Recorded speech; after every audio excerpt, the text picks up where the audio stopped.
شريك له ونشهد أن سيدنا وسندنا وحبيبنا وشفيعنا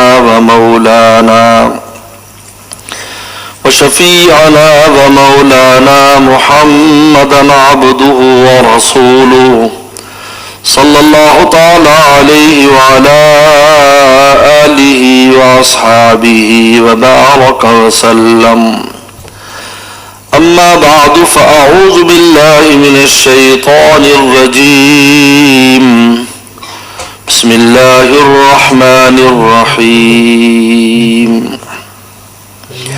ألا إن أولياء الله لا خوف عليهم ولا هم يحزنون الذين آمنوا وكانوا يتقون. وقال النبي صلى الله عليه وسلم اتق الله حيثما كنت وأتبع السيئة الحسنة تمحها وخالق الناس بخلق حسن أو كما قال عليه الصلاة والسلام. صدق الله وصدق رسوله النبي الكريم.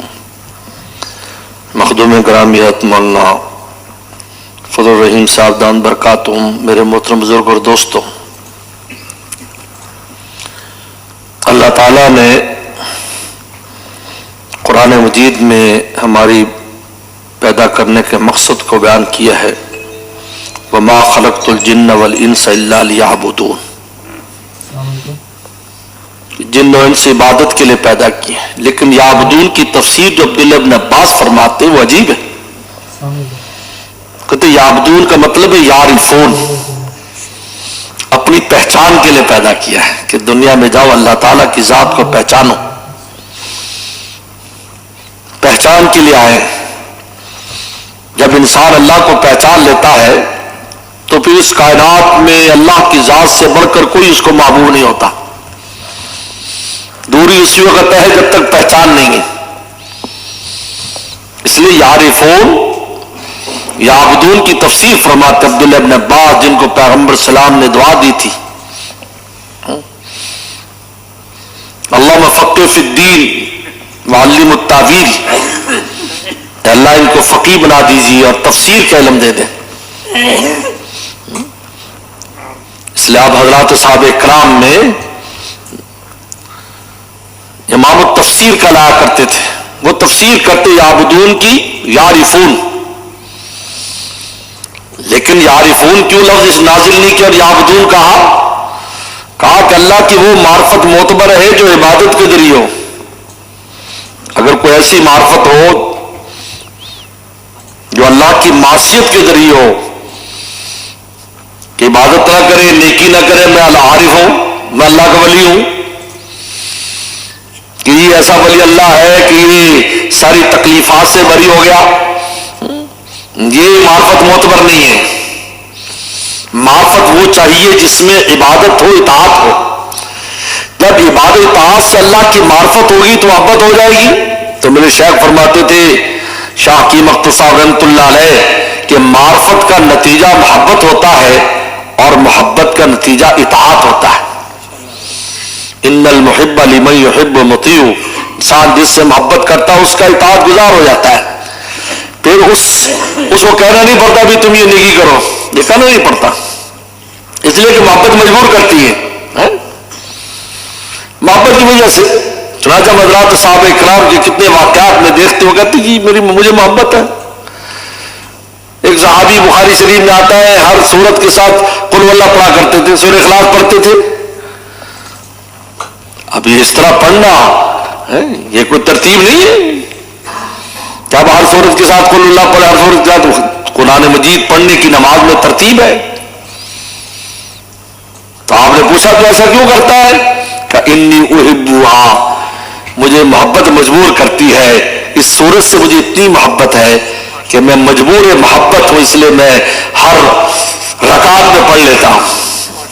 تو آپ نے پھر بشارت دی، فرمایا اس سورت کے ساتھ جو تیری محبت ہے تدخل الجنہ، وہ تجھے جنت میں لے کر جائے گی. عاشق اور محب کو کہنا نہیں پڑتا اب یہ کرو یہ نہ کرو.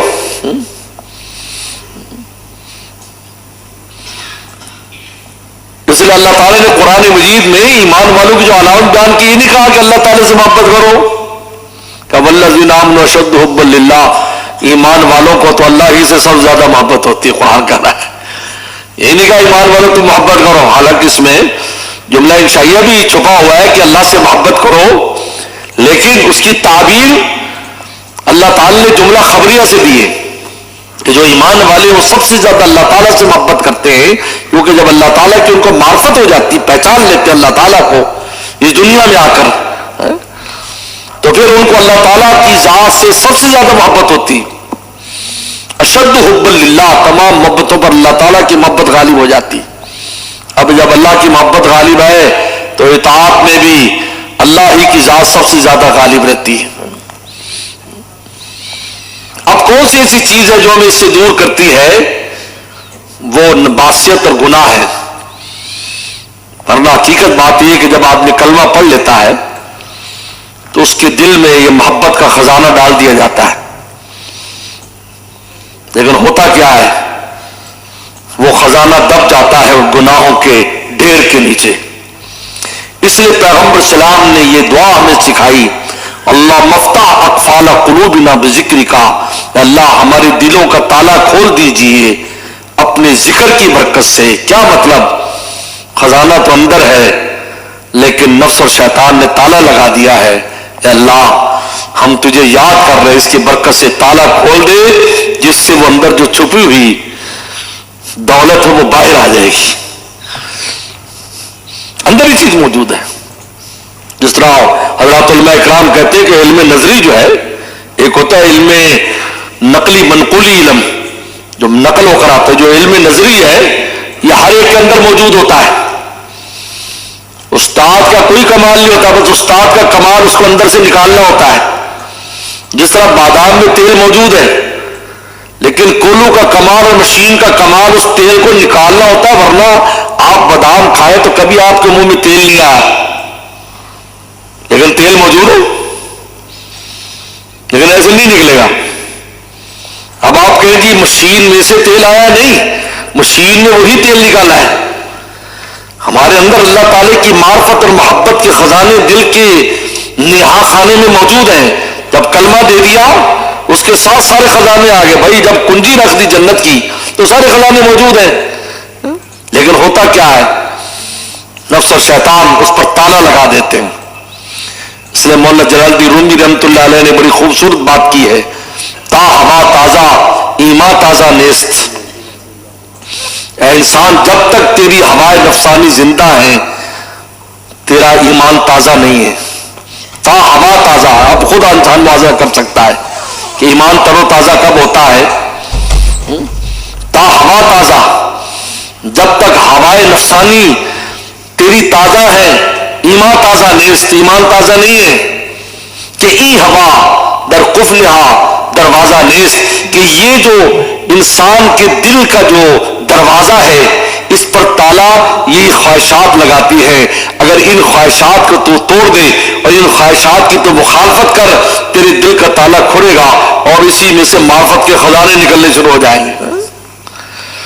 اللہ والوں کے ہاں جو ہم آتے ہیں تو اللہ والے کہتے ہیں ان کی پاس بیٹھنے سے اللہ کی محبت حاصل ہوتی ہے اور معرفت حاصل ہوتی ہے. دراصل وہ تالا کھولتے ہیں ہمارا، وہ جو تالا لگا ہوا ہے. کیونکہ انسان کبھی کبھی اتنا کمزور ہو جاتا ہے کہ اپنی اس نفسانی خواہشات کو دبانے پر قادر نہیں ہوتا، تو اللہ والوں کی صحبت سے اس میں یہ ہمت پیدا ہو جاتی ہے. اصل میں تو ہمت پیدا ہوتی ہے وہاں سے. جس کی ایک بڑی پیاری مثال مولانا رومی نے دی کہ ایک کسان جو ایک جو ہے نا چرواہا شیر کا بچہ پکڑ کر لیا، چھوٹا سا بچہ تھا، وہ بکری کا دودھ پلانے پر لگا دیا تو شیر کا بچہ اپنے آپ کو ایک زمانے تک بکری کا بچہ سمجھتا تھا. یہاں تک کہ جو سینگ والے بکرا ہوتا اس کو ٹکر بھی مار دیتے تھے اور وہ بیچارہ مار بھی کھاتا تھا. ایک دن وہ جب جوان ہو گیا پانی پینے کے لیے گیا تو وہاں اصلی شیر آ گیا. اصلی شیر نے دیکھا کہ بھائی یہ بھیڑوں کے ساتھ اور بکریوں کے ساتھ میری نسل پھر رہی اور یہ ڈر بھی نہیں رہی اس سے. لگو ہو یہ راستہ بھول گیا ہے, یہ تو شیر تھا اور یہ بھیڑ اور بکری بن گیا. ان بھیڑ بکریوں کو صحبت سے. تو اس نے شیر نے کہا آج میں نے بھیڑ شکار نہیں کرنی, آج میں نے شیر کو شکار کرنا ہے. شیر کو شکار کرنا ہے. بس وہ دوڑا تو وہ بھی بھاگا ڈر کے شیر کی آواز سے. تو اس نے اس کا کان پکڑ لیا, کان پکڑ کر چشمے پر لایا, کہا کہ یہاں دیکھ تیری شکل کس سے ملتی ہے. انہوں نے جب دیکھا تو اس کے اندر جو چھپا ہوا شیر تھا, خوابیدہ شیر, سویا ہوا شیر, وہ زندہ ہوا. انہیں لڑائی لی اور اسی اپنے اس اصلی شیر کی طرح اپنے وہ چاچے یا ابا کی طرح اس نے آواز نکالی. اب ساری بھیڑیں آگے بھاگتی جا رہی ہیں. مولانا رومی فرماتے ہیں اے انسان, چونکہ رات دن ہم ان لوگوں کے ساتھ رہتے ہیں جو نفس اور شیطان کے قابو میں ہیں اور نفس اور شیطان کے سامنے بیڑے بنے ہوئے ہیں. حالانکہ اللہ نے مومن کو شیر بنایا ہے لیکن وہ بیڑے بنے ہوئے ہیں. جب کسی شیر کی صحبت ملتی ہے تو ان کے اندر چھپا ہوا شیر زندہ ہوتا ہے اور وہ پھر نفس اور شیطان کا خون پیتے ہیں. میرے شیخ فرمایا کرتے تھے جس طرح شیر کی طاقت خالی گوشت سے نہیں ہے. اب یہ جو شیر ہماری چڑیا گھر میں ہوگا یہ گوشت کھاتا ہے, اس میں وہ طاقت نہیں جو جنگل شیر میں. کیوں؟ اس لیے وہ پہلے خون پیتا ہے پھر گوشت کھاتا ہے. اصل خوراک اس کی خون ہے, گوشت تو آئس کریم کی طرح ہے, اس سے اس میں طاقت آتی ہے. یہ شیر جنگل کے شیر کا مقابلہ نہیں کر سکتے کیونکہ خالی گوشت کھاتا ہے, اصل چیز تو کھاتا نہیں. وہ خون پیتا ہے تو تگڑا ہو جاتا ہے, آواز دیتا ہے, زمین ہلنے لگتی ہے. اور جنگل میں میرے شیخ فرماتے تو اس کی اتنی طاقت ہوتی شیر کی کہ وہ جب دریا پار کرتا ہے بہاؤ کے خلاف جاتا ہے, بہاؤ پر پار نہیں کرتا, وہ اپنی بےزتی سمجھتا ہے, وہ پانی کے خلاف چلے گا. میرے دوست, جب مومن نفس اور شیطان نفس کا خون پیتا ہے نا, خون اس کی حرام تمناؤں کا, تو اس کی روح شیر کی طرح ہو جاتی ہے, ٹکڑی ہوتی ہے. پھر یہ زمانے کے خلاف چلتا ہے. زمانے ادھر جا رہا ہے, کہتا جاتا پھرے بھائی, ہم نے ادھر جانا جدھر مولا نے کہا ہے. مولا ادھر بلا رہا ہے, زمانہ ادھر جا رہا ہے. زمانہ ہو خلاف پرواہ نہ چاہیے, پیش نظر تو مرضی جانا نہ چاہیے. لوگ کہتے جی ماحول, حضرت صاحب کیا کریں جی, ماحول کی بڑی مجبوری ہے. ماحول ایسا بنا ہوا ہے بھائی, ماحول کس زمانے میں خراب نہیں تھا مجھے یہ بتا دیا. کوئی زمانہ گزرا ہے سچ میں ماحول ٹھیک ہو؟ یوسف السلام کا زمانہ کو آج کا زمانہ ہے, آج کا زمانہ ہے. ہزاروں سال گزر چکے ہیں, قرآن نے ان کے ماحول کو بیان کیا ہے. وَالرَّابِطَةُ الَّتِي هُوَ فِي بَيْتِ عَن نَفْسِ. عربی فصاحت بلاغت کے اعتبار سے یہ جملہ بہت لمبا ہے. جتنا جملہ مختصر ہوتا ہے اتنی کلام اتنا فصیح ہوتا ہے. اتنا کہہ دیتے کہ فلاں نے بہکایا, بھائی اتنا کافی تھا. رابطت کے بعد نام لے دیتے کہ فلاں نے بہکایا, بس بات مکمل ہو جاتی. مثلا رابطت زلیخا, جملہ مکمل ہو گیا.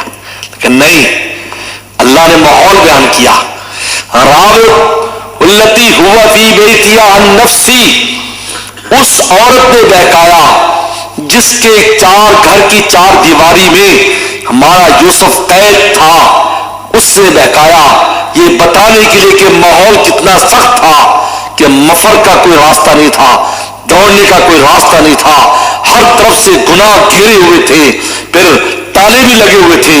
خالی چٹکنی لگی نہیں تھی, تالے لگے ہوئے تھے اور 7 دروازوں کو تالے لگے ہوئے تھے. لیکن ہماری یوسف نے ہار نہیں مانی کہ ماحول کو اپنے آپ حوالے کر دیتے, کہہ دیتے بھی جیسا ماحول. قال معاذ اللہ, سب سے پہلے اللہ کی پناہ زبان سے مانگی. واستبق الباب, پھر دوڑے, 2 کام کیے. پہلے اوپر رابطہ کیا, معاذ اللہ, اللہ میری مدد کر. پھر دوڑے, یہ نہیں کہ بیٹھے تصویر پھیرتے رہے, بلکہ دوڑے. جب یہ 2 کام کیے کہ اللہ سے رابطہ بھی کیا اور قدم بھی اٹھایا، اللہ تعالیٰ نے ساتوں کے ساتوں دروازے کھول دیے اور وہ گناہوں میں سے ایسے پاک نکل گئے، اور پھر اللہ تعالیٰ نے ان کو کس مقام پر پہنچا دیا۔ یہ واقعہ اللہ نے کیوں بیان کیا ہے؟ یہ بتانے کے لیے کہ ماحول کو اپنے آپ ماحول کے حوالے کر دینا مومن کی شان نہیں ہے، یہ بہت کمزوری کی بات ہے۔ ماحول، یہ کیا بات ہوئی بھائی؟ حضور صلی اللہ علیہ وسلم کے زمانے کا ماحول نہیں دیکھا آپ نے؟ کیا تھا مکہ میں؟ کیا ماحول تھا؟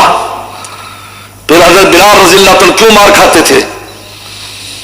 آپ نے فرما دیا اے ابو بکر بلال سے کہہ دو ہمیں تکلیف ہوتی ہے جب اس کو مار پڑتی ہے، وہ کچھ دن کے لیے کلمے کو چھپا لے۔ تو کیا کہا؟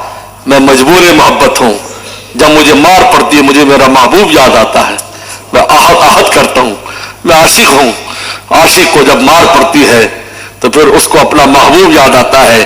بچے کو مار پڑتی ہے تو ماں کیوں یاد آتی ہے؟ کیونکہ اس کی دل و جان میں ماں سمائی ہوئی ہے، باپ سمایا ہوا ہے، وہ پاپا کرتا ہے، لیکن جب ربا سے دوستی ہو جائے پھر کچھ بھی ہو جائے اس کو ربا یاد آئے گا۔ کہا میں مجبور محبت ہوں، میں کیا کروں؟ تو صحابہ یہ عذر کر دیتے ماحول نہیں ابھی تو ایمان لانے کا، کیسے ایمان لائے؟ کہ جائے ماحول ادھر جائے۔ شیر تھے نا، شیرانہ، یہ شیرانہ ہمت اس کا نام ہے۔ زمانوں کی دیکھ کر چلنے کا نام شیر تھوڑی، یہ تو لومڑی کا کام ہے۔ لومڑی جو ہوتی ہے فاکس، یہ چال پر چلتی، کس زمانہ کس طرح جا رہا ہے ویسے ہو جاتی، جہاں خرگوش بننا پڑے خرگوش بن جاتی، جہاں بلی بننا پڑے بلی بن جائے، جہاں شیر بننا پڑا وہاں شیر بن جائے۔ یہ لومڑیانہ چال، اس لیے حضرت عمر رضی اللہ عنہ فرماتے تھے لا یروغ روحان صالب، فرمایا لومڑیانہ چال مت چلو، لومڑی جیسی زندگی مت بسر کرو، شیر والی زندگی بسر کرو۔ اللہ نے تو مومن بنایا ہے، لیکن ہوتا دراصل کیا ہے؟ میں نے بتایا کہ یہ ہوائے نفسانی، یہ خواہشات اور ہماری ہوائے نفسانی یہ کیا کرتی ہیں؟ ہمارے دل کے اس خزانے کو چھپایا ہوا انہوں نے، ورنہ خدا کی قسم خزانہ ہمارے پاس ہے، باہر نہیں ہے، اندر ہے، لیکن ہم اس سے غافل ہیں۔ ہم نے اس خزانے، اس دل کی زمین کو ہم نے ایسا مزین کر رکھا ہے ان دنیا کی خواہشات سے اور نفس اور شیطان کی بنائے ہوئے نقشوں سے ایسا مزین کر رکھا ہے کہ خزانوں سے دب گیا۔ یہ خزانہ کب نکلے گا؟ جب دل کا ویرانہ کرو گے۔ شیخ فرماتے جب دل ویرانہ ہوتا ہے، یعنی کیا مطلب؟ دنیا کی خواہشات، نفس اور شیطان کی خواہشات سے جب دل ویران ہو جاتا ہے پھر اللہ کی معرفت اور محبت کا خزانہ نکلتا ہے، کیونکہ خزانے ویرانوں میں نکلا کرتے ہیں، آبادی میں نہیں نکلتے۔ کوئی خزانہ بس نہیں نکلتا۔ لاہور کی سڑکوں پر سونا نہیں تلاش کیا جائے گا، تیل نہیں تلاش کیا جائے گا، ہیرے تلاش میں جنگل میں جانا پڑے گا۔ اس لیے میرے شیخ فرمایا کرتے تھے خلوت غار ہرا سے ہے طلوع خورشید۔ آپ کو نبوت دینے کے لیے کہا کہ نہیں ویرانے میں جائیں، خزانہ ویرانے میں آئیے، ویرانے میں آئیے، خوبی للخلا، خوبی للخلا، ویرانے میں آئے، یہاں نہیں، یہ آبادی میں نہیں دیں گے، حالانکہ آبادی کو معمولی اللہ کا گھر ہے۔ کہا کہ نہیں یہاں سے بھی آگے نکلے، ویرانے میں آئے، 6 مہینے ویرانے میں رہے، مولا سے لو لگائی۔ آپ تجارت فرماتے تھے، خدیجہ رضی اللہ تعالی عنہ المومنین کے مال میں سب چھوڑ دیا، سب سے دل اچاٹ کر دیا اللہ نے، بس اب خزانہ نکل رہا ہے۔ خلوت غار ہرا سے طلوع خورشید، یہ غار ہرا آج جہاں میں نظر آتی ہے، یہ اس وقت تو جنگل تھا، یہ اب وہ جاتا نہیں تھا خوف کی وجہ سے، اب تو آبادی ہو گئی۔ کتنے آپ کے لاہور کے ایسے علاقے جو جہاں جاتے وحشت ہوتی تھی، آج تو وہاں آبادی ہیں۔ اور اس میں بھی عجیب بات لکھی ہے کہ پیغمبر اسلام سب سے پہلے سبیر پہاڑ پر گئے تھے، یہ جو مینا کے ساتھ ہے، مینا کے ساتھ جو پہاڑ ہے جس میں سے ٹنل بنی ہوئی ہے، یہ سبیر پہاڑ ہے، یہاں گئے تھے۔ جب آپ پر خلوت کا جذبہ ہوا، اکیلا پن آپ پر طاری ہوا، تو سبیر پہاڑ نے کہا، چونکہ پتھر بھی آپ کو پہچانتے تھے، انہوں نے کہا یا رسول اللہ آپ یہاں سے اتر جائیں، اگر آپ کو کچھ ہو گیا تو اللہ مجھے جہنم میں ڈال دیں گے۔ علامہ سہیلی نے روایت نقل کی ہے الروض العنف میں. تو غار ہرا سامنے، بالکل اس کے سامنے غار ہرا ہے. اب یہاں سے جائے مکہ شریف سے پہلے ہرا آتی ہے، پھر سبیل پہاڑ ٹنل پار کر کے آپ مینا کے کیمپ میں پہنچتے ہیں. تو ہرا الیہ یا رسول اللہ، اللہ کے نبی میرے پاس آئے. کیونکہ عاشق تھی نا، یہ پہاڑ عاشق تھا، اور عاشق کو انجام کی پرواہ نہیں ہوا کرتی. یہ یاد رکھو، یہ عشق کا خاصہ یہ ہے جو آغاز میں فکر انجام ہے. تیری شاید ابھی خواب ہے یار میں نیک تو ہو جاؤں، یہ چھوڑنا پڑے گا، پھر یہ نقصان ہو جائے گا، پھر یہ نقصان ہو جائے گا. یہ اس کی علامت نہیں ہے. عاشق کو انجام تھوڑی دیکھتا ہے کہ کیا ہونے والا ہے، بلکہ یہ سعادت سمجھتا ہے کہ اگر محبوب کی خدمت میں میری جان چلی جائے تو اس سے بڑھ کر میرے لیے کوئی سعادت نہیں ہے. یا رسول اللہ میرے پاس آ جائیں، آپ میرے پاس آئیں. یعنی یہ وجہ ترجیح لکھی غار ہرا میں جانے کی، اس ہرا پہاڑ کی جو غار تھی اس میں جانے کی. تو خلوت غار ہرا سے طلوع خورشید، کیا سمجھتے ہو دوست ان ویرانوں کو؟ ویرانوں کو کیا سمجھتے ہو میرے دوست؟ دل جب تک نفس اور شیطان کی خواہشات سے اور دنیاوی خواہشات سے مزین ہے، اللہ کی معرفت اور محبت کا خزانہ نکلنے والا نہیں ہے. اس کو ویرانہ کرنا پڑے گا. دل اس کے لیے نہیں بنایا، اللہ نے دل اس کے لیے نہیں بنایا. اللہ نے باقی ساری چیزیں تیری کمائی کے لیے، کھانے کے لیے اللہ نے منہ بنایا ہے، دیکھنے کے لیے آنکھ بنائی ہے، سننے کے لیے کان بنائے، کمانے کے لیے ہاتھ بنائے، چلنے کے لیے پاؤں بنائے. یہ جو اندر دل رکھ دیا ہے یہ صرف اپنی ذات کے لیے بنایا ہے، یہ اللہ نے اپنی معرفت محبت کے لیے بنایا ہے. کلمے کو یہاں پر رکھا ہے، قرآن مجید یہاں پر ہے، سب محبت کی باتیں یہاں پر ہیں. اس لیے کہتے ہیں جتنے بھی سائنسی ترقیات ہیں ان کا تعلق دل کے ساتھ نہیں ہے، ان کا تعلق دماغ کے ساتھ ہے، ذہن کے ساتھ ہے. وہ ذہن اور دماغ سے وہ چیزوں کو ایجاد کرتے ہیں. اگر ان کا دل انوالو ہو جائے ان چیزوں میں تو وہ ایمان لے آئے، سانے کو پہچان لیں. لیکن دل شامل نہیں ہے، دل کسی اور کام میں ہے. ایسا ہو نہیں سکتا.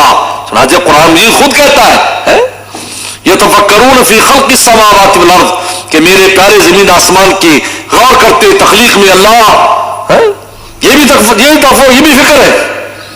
تو پھر کیا نتیجہ کیا نکلتا ہے؟ ربنا ما خلقتا ھذا باطلا، اللہ آپ نے یہ بیکار پیدا نہیں کیا. یہ دل ہے، یہاں دل شامل ہے، اس تفکر میں دل شامل ہے. اور جس میں دل شامل نہیں کیسی کیسی چیزیں بنا رہے ہیں، ایجاد کر رہے ہیں، لیکن ان کا دل اس میں شامل نہیں ہے، دماغ اور ذہن سے ایجاد کر رہے ہیں. اگر اپنا دل شامل کر لیتے تو ایک چھوٹا سا نقطہ بھی ان کے لیے ہدایت کا ذریعہ بن جاتا. ہمارے استاد ڈاکٹر عبدالرزاق صاحب اسکندر رحمۃ اللہ علیہ، انہوں نے ہمیں ایک واقعہ سنایا بنوری ٹاؤن کے بعد میں جو موتم بھی رہے، ہمارے زمانے نازم تعلیمات تھے. انہوں نے ایک رسالہ ان دنوں میں ایک عربی رسالہ مصر سے آتا، تو اس میں کہا ایک واقعہ لکھا ایک فرانسیسی ڈاکٹر کا، کہ فرانسیسی ڈاکٹر نے کوئی ایک حدیث کا ترجمہ پڑھا. کیونکہ جو ڈاکٹر ہوتے ہیں وہ ایسی چیزیں جو بیماری سے متعلق ہوں، وہ کسی بھی بڑے نے کہی ہو تو وہ اس کو دیکھتے ہیں اور اس پر ریسرچ کرتے ہیں. سلم کی حدیث آئی کہ فر مرزود فرارک مناسب، کہا کہ جزامی آدمی سے ایسے دور رہو جس طرح تم شیر سے بھاگتے ایسے بھاگو. یہ پیغمبر سلام نے کمزور ایمان والوں کے لیے ایک طریقہ بتایا کہ دیکھو بھائی، پہلے تمہارا ایمان کمزور ہے، پھر تم اس بیماری کو بندے کی طرف منسوخ کر دو گے تو مزید کمزور کر لو گے، دور رہو. اب اگر بیماری لگے گی سمجھو کہ اللہ تعالیٰ نے دی ہے، لیکن تگڑوں کے لیے نہیں ہے، تگڑوں کا معاملہ الگ ہے، ان کا معاملہ الگ ہے. سیدنا صدیق اکبر رضی اللہ عنہ کے بارے میں لکھا ہے کہ وہ ایک پہاڑ پر جایا کرتے تھے روزہ، ہفتے میں یا 2-3 دن کے بعد. تو کسی نے پوچھا، حضرت عمر رضی اللہ عنہ نے پوچھا ان کے معاملات کے بارے میں، کہا کہ پہاڑ پر جاتے تھے حلوہ بنوا کے لے جاتے تھے. تو وہ حلوہ بنا کر لے گئے تو دیکھا کہ وہاں ایک معذور سا آدمی ہے، نابینا اندھا معذور پڑا ہوا ہے، اور کوڑ کا مغز پتن کیا کچھ امراض ہے. تو وہ یہودی تھا، اس کے لیے 2-3 دن کے بعد نرم چیز لے جاتے. اور تو جب اس کے منہ میں ڈالا تو وہ نے کہا کہ تو وہ نہیں جو پہلے تھا، کیونکہ تیرے ہاتھ کی سختی سے میرے ہونٹوں کو تکلیف ہوئی. انہوں نے پہلے والے کیا کرتے؟ کہا کہ منہ میں رکھ کے زبان کے ذریعے اندر دیتا تھا. تو کامل ایمان والوں کے الگ ضابطے ہیں. موسیٰ آداب دانا دیگرن، دانوں کے عقل والوں کے آداب الگ ہیں. سوختہ جانا روانہ دیگرن، اور جن کی جانیں اللہ کی محبت میں جل بھن گئی ان کے لیے اور آداب ہیں اور طریقہ کار ہیں. تو اس نے اس پر تحقیق کی کہ ان کے پیغمبر نے، ان کے پروفٹ اور پیغمبر نے تشبیہ شیر کے ساتھ کیوں دی ہے؟ اور بھی بہت سی دنیا موزی چیزیں، جیسے سانپ سے بھاگتا ہے آدمی، آگ سے بھاگتا ہے، لیکن خاص شیر کا نام کیوں لیا ہے؟ اس کے دماغ میں یہ بات کلک ہوئی، جس کو کہتے ہیں کلک ہو گئی، بیٹھ گئی، یہ نقطہ بیٹھ گیا. وہ ریسرچ کرنے لگا بھی یہ تشبیہ دینے کی کیا وجہ ہے، اور کوڑ کا کوئی مرض تلاش کرنے لگا، مریض تلاش کر، بھی کوڑ کا کوئی مریض تلاش کرو، ہم اس پر ریسرچ کرتے ہیں اس حدیث کے تناظر میں. میرے شیخ فرمایا کرتے تھے، شاہ حکیم رحمۃ اللہ علیہ، اے دوست جب ایام بھلے آتے ہیں، اے دوست جب ایام بھلے آتے ہیں، گھات ملنے کے وہ آپ خود بتلاتے ہیں. تحقیق کی، ایک کوڑ کا مریض مل گیا، اس کا انہوں نے سیمپل لیا، بایوپسی جس کو کہتے ہیں، وہ ٹکڑا کاٹا اور خوردبین میں دیکھا تو حیران ہو گیا کہ کوڑ کے مرض کے جو جراثیم تھی ان کے ایسے لگی جیسے ننھے ننھے شیر ہوں، ننھے شیر. بس انہوں نے کہا بھی ان کا مذہبی مکان کون سا مسلمانوں کا؟ وہاں آیا، انہوں نے کلمہ پڑھ لیا، مصر کس رسالے میں چھپا. میرے دوست اگر یہ دل شامل ہو جائے، دل کسی چیز کے تفکر میں اس دنیا کی، پھر ربنا ما خلقت ھذا باطلا، تو پھر یہ بات کرے گا، یہ بات نہیں کرے گا، یہ کر لیا، وہ کر لیا، یہ کر لیا. حدیث شریف میں آتا ہے پیغمبر صلی اللہ علیہ وسلم کے ایک صحابی گرمی کے موسم میں بیٹھ لیتے ہیں اور اندھیری رات ہے، وہ ستاروں کو دیکھتے ہیں، چاند دیکھتے ہیں، جوش آتا ہے دیکھ کر، جوش آتا ہے، جوش آتا ہے. ایک سائنس کا تعلیم دیکھتا ہے، وہ کہتا ہے اچھا یہ کدھر جا رہا ہے، یہ کدھر فلاں سارا نہیں، وہ سارے دیکھتے جوش آتا ہے.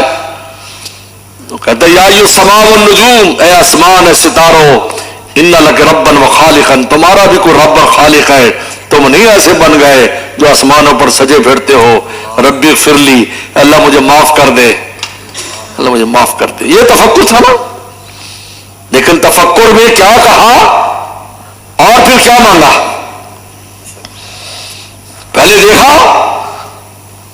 آسمان کی ستاروں کو، پھر کہا تمہارا کوئی رب اور خالق ہے، تم خود نہیں بنے، پھر کہا اللہ معاف کر دے. فجر کی نماز بھی پیغمبر صلی اللہ علیہ وسلم کا کون تھا رات جو اپنے رب سے باتیں کر رہا تھا؟ کون تھا؟ صحابہ اکرام کی عادت تھی ایک دفعہ دو دفعہ سلم کہے تو خاموش بیٹھے رہتے تھے. جو تیسری بات کہی کہا حضرت میں تھا، کیا کہا تو نے رات؟ کہا حضرت اس طرح میں ستاروں کو دیکھ رہا تو مجھے جوش آیا اور میں نے زبان سے یہ بات کہہ دی. فرمایا جبریل صلی اللہ علیہ وسلم آئے تھے، پیغام دیا، اللہ نے فرمایا بندے سے کہہ دو میں نے اس کو معاف کر دیا. یہ وہ ہے جس میں قلب شامل ہے، دل شامل ہے. میرے دوستو نفس اور شیطان اس دل کو تالا لگا دیتے ہیں، اندر کا خزانہ اندر رہ جاتا ہے. اللہ خزانہ اندر ہے، اس کو توڑنے کی ضرورت ہوتی ہے. اس لیے پیغمبر السلام نے صحابی کو 3 نصیحتیں کی. اتق اللہ اسما کنت، تقوی اختیار کر. تقوی نام نفس اور شیطان کی مخالفت کا ہے. یاد رکھو 3 چیزیں انسان کو گمراہ کرتی ہیں، شیطان، نفس اور معاشرہ، سوسائٹی، ماحول. جیسے مولانا ادریس صاحب کملی رحمۃ اللہ علیہ جو ہمارے والد رحمۃ اللہ علیہ کے استاد بھی تھے اور یہاں کے بڑے تھے. ہمارے والد رحمۃ اللہ علیہ بھاول نگر میں تھے. جب کوئی پریشانی ہوتی تو نیلا گنبد میں ان کے پاس آ کر اپنے دل کی تسلی کیا کرتے تھے، کیونکہ انہوں نے ہی بھیجا تھا بھاول نگر میں. ہمارے والد صاحب تو چین کے تھے، اردو اچھی نہیں آتی تھی، تو مشورہ کیا حضرت میں کہاں جاؤں؟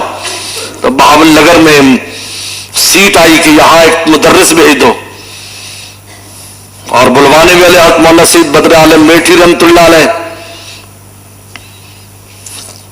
تو نے کہا بھائی تم بہاول نگر چلے جاؤ. دیوبند نے پڑھا، کہا کہ میں بہاول نگر میں تو جانتا نہیں کون سی جگہ ہے. انہوں نے کہا میں اس لیے بھیج رہا ہوں تمہاری تشکیل تمہاری اردو فصیح نہیں ہے، ہندوستان میں نہ رہنا، اردو پر مذاق اڑائیں گے طالب علم. جس علاقے میں تم جا رہے ہو ان کی زبان بھی اردو نہیں ہے، جیسے تیری اردو ویسے ان کی اردو. پھر فرمایا حضرت نے نصیحت کی، مولانا ادریس رحمۃ اللہ علیہ نے میرے والد صاحب کو، کہ جب طالب علم ہنسے تو تم بھی ہنسنا، جب روئے تو تم بھی رونا، تاکہ ان کو یہ پتہ نہ کہ استاد جی کو پتہ ہی نہیں. اب بابل نگر آ گئے، بابل نگر بھیج دی. حضرت فرماتے ہیں اپنی تفسیر میں معرف القرآن میں، فلما اضاءت ما حولہ، کہ جب ان منافقین کے ماحول کو آسمان کی بجلی روشن کر دیتی ہے تو وہ چلتے ہیں، اور جب اندھیرا ہو جاتا تو رکتے ہیں. حضرت نے یہ عجیب نقطہ لکھا ہے، ماحول سے متاثر ہونا دراصل دلیل ہے کہ نفاق کے جراثیم ہے. اگر نفاق کے جراثیم نہ ہوتے تو مومن کے سامنے ماحول کی کوئی حیثیت نہیں ہے. تو جہاں بھی ہو مولا کا بن کے رہتا ہے، اس کا مولا ہر جگہ ہے. میں نے اپنے شیخ کے ساتھ ایک ملک میں گئے، کہا جی فلائٹ ایک ہفتہ لیٹ ہو جائے گی اگر آپ ابھی فلائٹ میں نہ بیٹھے، کیونکہ ظہر کا ٹائم تھا. میں فرمایا ظہر ہماری رہ جائے گی اگر جہاز میں بیٹھیں گے. ہم زور پڑھ کے جہاز والے نے کہا فلائٹ ایک ہفتے کے بعد ملے گی. پر میں ہم کون سی اجنبی جگہ ہے؟ کیا یہاں ہمارا مولا نہیں؟ یہ سرزمین مولا کی ہے، جہاں مولا ہے وہیں اس کا بندہ ہے. ہمیں کیا کام ہے؟ ہمیں کیا کام ہے؟ اس کے لیے کوئی جگہ اجنبی نہیں، مولا ہے وہاں. جہاں مولا ہے وہی عاشق ہے. اور میں کوئی بات نہیں، ہم یہاں پھر مولا کو اور یاد کر لیں گے اور یہاں دین کی خدمت کر لیں گے. جہاز والوں کی بھی ہمت نہیں جہاز چلانے کی. جہاز لیٹ ہو رہا تھا، ساری سوال بھی کیوں لیٹے ہو رہے ہو بھائی؟ انہوں نے کہا بھائی یہ کچھ بزرگ اور صوفی لوگ ہیں، نماز پڑھے بغیر نہیں آئیں گے. خیر تو میرے دوست، ماحول سے متاثر ہونا منافق کا کام ہے، مومن کا نہیں ہے. وہ کوئی ماحول ہونے کیا پرواہ ہے. حضور صلی اللہ علیہ وسلم کی ذات سے لے لیں، صحابہ کو لے لیں، آپ آج تک آ جائیں. تین چیزیں گمراہ کرنے والی ہوتی ہیں. شیطان کرتا ہے نفس، نفس کا علاج اس کی مخالفت کرنا ہے. شیطان کو دوڑانا آسان ہے. میرے شیخ فرماتے ہیں اعوذ باللہ من شیطان دین پڑھ لو بھاگ جائے گا. میرے شیخ فرماتے ہیں شیطان کتا ہے، اللہ کے دربار کے آگے ایک کتا کھڑا ہے. کتے سے لڑنے کی ضرورت نہیں ہے، مالک کو آواز دو خود ہی دوڑا دے گا. تم کیوں بیچ میں پڑھتے ہو؟ مالک کو کہو، وہ خود اس لیے فرمایا اعوذ باللہ پڑھ لو، تم لا حول ولا پڑھ لو، ہم مت اس کو دوڑا دیں گے. افکار ہے، نفس رہ جاتا ہے. اور جب انسان نفس کی مخالفت کرتا ہے اور اس کی حرام تمناؤں کا خون پیتا ہے تو پھر شیر کی طرح تگڑا ہو جاتا ہے. پھر زمانے کے خلاف چلتا ہے، اس کو اچھا لگتا ہے زمانے کے خلاف، اس کو یہ پرواہ نہیں ہوتی کیا ہوگا. لیکن میرے شیخ فرماتے تھے شیر ہمیشہ کے لیے بادشاہ ہے. اپنی شیرانہ طاقت کی وجہ سے کبھی ووٹنگ نہیں ہوئی جنگل میں، ورنہ بندر تو زیادہ ہے، حکومت تو ان کی ہونی چاہیے. لیکن ایک دھاڑ مارتا ہے، سارے دعوے کرنے والے سب بھاگ جائیں گے. کتنے ستارے ہیں، وہ کہہ رہی ہے حکومت آسمان پر ہماری ہونی چاہیے. سورج نکلتا آ جاؤ بھائی تو ستارہ اپنا وجود بھی کھو بیٹھتے. مار نمایاں ہوا چھپ گئے تارے، وہ بڑی مذہب میں مجھے اکیلے نظر آئے. مومن اکیلا بھی ہو، اکیلا ہو، وہ غالب الاحوال ہے. مغلوب الاحوال ہونا مومن کی شان نہیں، یاد رکھو. غالب رہتا حالات پر. ہمارے استاد مفتی ولی حسن ٹونکی رحم اللہ نے ہمیں ایک واقعہ سنایا. مفتی اعظم پاکستان شیخ العزیز جامع اسلام بن نوری ٹون کہ شیخ عبد القادر جیلانی رحمۃ اللہ علیہ سے جنگل میں سفر فرما رہے تھے تو شیطان ظاہر ہوا. اب شیطان تو رنگ برنگی شکلیں اختیار کرتا ہے، صرف نبی کریم صلی اللہ علیہ وسلم کی شکل اختیار نہیں کر سکتا کسی بھی طور پر بھی، اس کو ہمت ہی نہیں ہے. لہٰذا کوئی بھی وسلم کو خواب میں دیکھتا ہے تو آپ ہی کو وہ دیکھتا ہے. اگر آپ نے کوئی کمی بیشی دیکھتا ہے وہ دیکھنے والے کی کمی بیشی ہوتی ہے، کیونکہ آپ کی ذات آئینے کی طرح ہے. آئینے کے سامنے میں اور آپ کھڑے ہوں تو ہمیں آئینہ بھی نظر آتا ہے، لیکن اس میں ہمارے اوپر جو کمی ہوتی ہے وہ بھی نظر آتی ہے.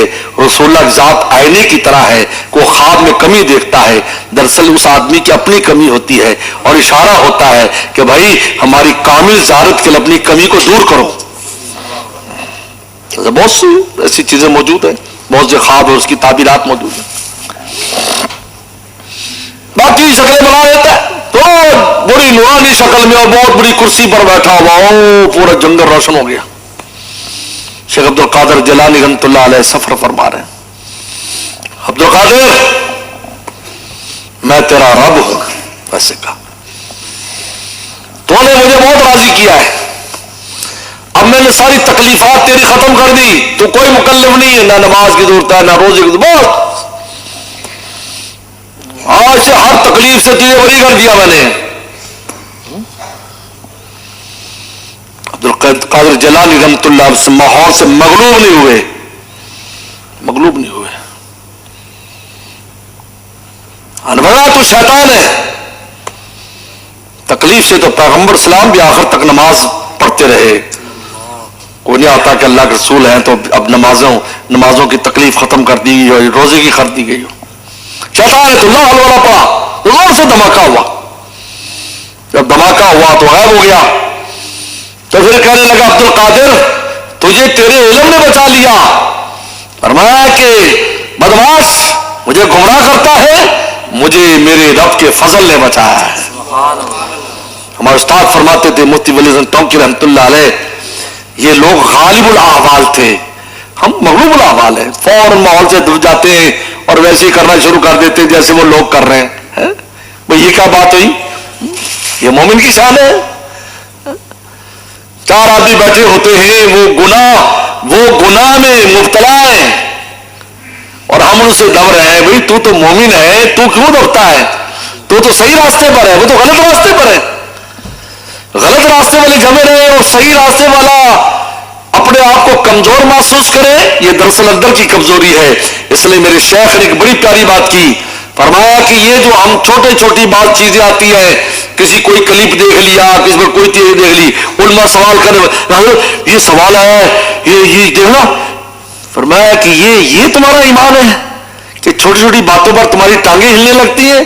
یہ ایمان تمہارا وہ ہے جو لکڑی کے ستونوں پر کھڑا ہے. شیطان کس دن اکھاڑ کر اس کو لے جائے گا. مومن کا تو ہے کچھ بھی ہو جائے، چمن کا رنگ تو نے سراسر خزاں بدلا، چمن کا رنگ تو نے سراسر خزاں بدلا، نہ ہم نے شاخ گل چھوڑی نہ ہم نے آشیاں بدلا. مومن کہتا جاؤ تم کون ہوتے یہ کہنے والے غلط ہے، یہ جھوٹا ہے، یہ غلط ہے، یہ غلط ہے، یہ غلط ہے. ہم جو کچھ اپنے بڑوں سے سنا ہے، ہم نے علماء سن، وہ بالکل صحیح ہے. یہ تھوڑی بات پر ہل جانا ایمان کی فکر کرے. سوال لے کر بات پڑھتے ہیں یہ ایسا ہو گیا، ایسا میرے دل میں ایسا ہو رہا ہے، یہ کیا بات ہوئی؟ مومن غالب الاحوال ہوتا ہے، مغلوب الاحوال نہیں. لیکن کیوں مغلوب الاحوال ہے؟ اس لیے کہ نفس اور شیطان نے اس کو قابو کیا ہوا ہے. صاحب اس وقت تقلا تقوی اختیار کر، تو جہاں بھی ہے وقت سے حسن تموہا، اور اگر گناہ ہو جائے فوراً کوئی نیکی کر لے تاکہ گناہ کے اثر کو مٹا دے. وخالق الناس بخلق حسن، لوگوں کے ساتھ اچھے اخلاق سے پیش آؤ، لوگوں سے اچھے اخلاق سے پیش آؤ. خالق کے ساتھ معاملہ تقوی کا ہے اور مخلوق کے ساتھ معاملہ حسن اخلاق کا ہے. اچھے اخلاق کس کا نام ہے؟ ٹٹ فاٹ ٹیٹ کا نام نہیں ہے. کما تدین تدان، تمہیں کوئی بوتل پلائے تم چائے پلا دو، اس کا نام نہیں. حضرت تھانوی رحم اللہ فرماتے ہیں کہ امت دوسرے کی ایذاؤں پر صبر کرنے کا نام اخلاق ہے. وہ ایذا پہنچا رہے ہیں پھر بھی آپ صبر و تحمل سے کام لیتے ہیں، پھر بھی اپنی خوش روئی کو ختم نہیں ہونے دیتے. اور جو آپ کے ذمے حقوق ہیں، اس لیے حقوق کا معاملہ ترمذی کی حدیث ہے، کاش ہم آج عمل کریں زندگی ہماری آرام سے ہو جائے. فرمایا کہ دوسروں کے حقوق کو ادا کرو اور اپنا حق اللہ تعالیٰ سے مانگو. لوگ کہتے لو جی ہم تو کرتے، وہ نہیں کرتے، ہم بھی نہیں کرتے. یہ مومن کی شان نہیں ہے. یہ تو آپ نے طرز بدل دیا، اس کی وجہ سے آپ کو تو سیدھا جانا تھا، طرز بدل دیا. حضور صلی اللہ علیہ وسلم پر کیا حالات نہیں آئے، آپ نے طرز بدلا نہیں بدلا. شان رحمت مکہ فتح نے بہت بھی کابری، الیوم یوم المرحمہ، آج رحمت کی دلہ تصریح والے کو جاؤ، تم پر کوئی ملامت نہیں ہے. اللہ مجھے آپ کو عمل کی توفیق عطا فرمائے. وآخر دعوانا ان الحمدللہ رب العالمین. اللهم لك الحمد كما انت صلی علی محمد كما انت وفل بنا كما انت انك انت التقوى والمغفرہ. اللہ ہم سب کو تو اللہ والا فرما، تقوی کی دولت میں نصیب فرما، 100% آپ کا بن جانے کی توفیق عطا فرما. یا اللہ اس ادارے کو، اس کی تمام شاخوں کو دن دگنی رات چگنی ترقی عطا فرما. مولانا فضل الرحیم صاحب دام برکات میں صحت اور عافیت نصیب فرما، صحت اور عافیت نصیب فرما. جسمانی روحانی ظاہری باطنی جتنے بھی امراض ہیں ان کو ختم فرما، ہر طرح کی عافیت نصیب فرما. یا اللہ آپ کے لیے کچھ مشکل نہیں ہے. یا اللہ آپ شافی ہیں. اللہ رب الناس ازبا سے شفی انت شافی لا شفا الا شفا کا شفا لا یغادر سقما. اللہ ہم سب کو عافیت نصیب فرما. یا اللہ اس دل کی قدر و قیمت کی توفیق عطا فرما. یا اللہ اس دل میں جو دبے خزانے ہیں ان کو یا اللہ ظاہر کرنے کی، اس سے استفادے کی توفیق عطا فرما. یہ مختصر گفتگو کو قبول فرما. صلی اللہ تعالی علی خیر خلقی محمد و آلہ وصحبہ اجمعین.